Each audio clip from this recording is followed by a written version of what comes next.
Studio Ara.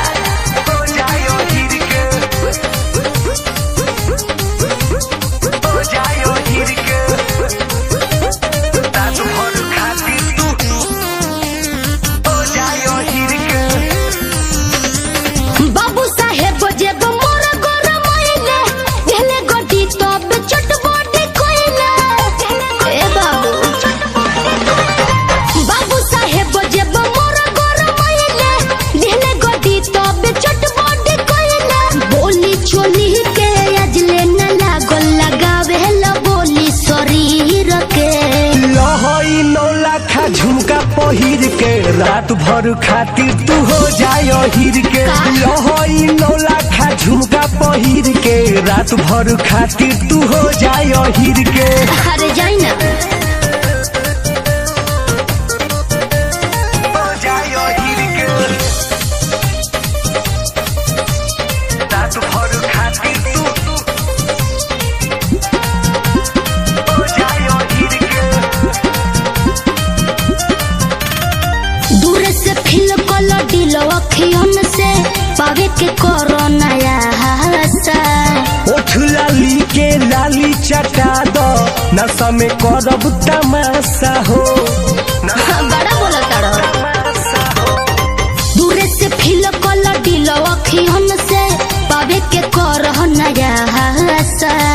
ओठ लाली के लाली चटा दो नशा में करम तमाशा हो। पंडित जी पढ़ले कुछ नहीं पहले चल गईले वो हो फिर के।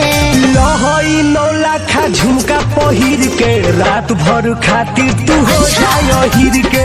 लहई 9 लाख लहंगा पहिर के रात भर खातिर तू हो जाय हीर के।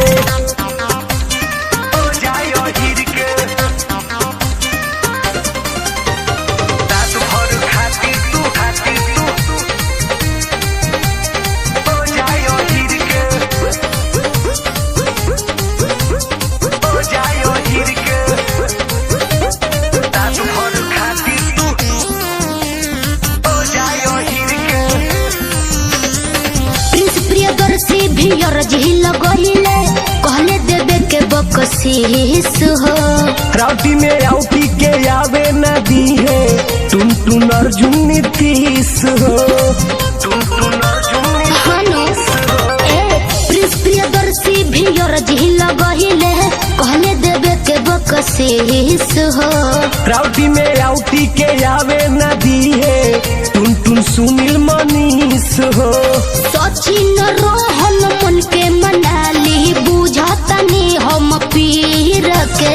लहई 9 लाख नथिया पहिर के रात भर खातिर तू हो जाय हीर के। लहई 9 लाख नथिया पहिर के रात भर खातिर तू हो जाय हीर के।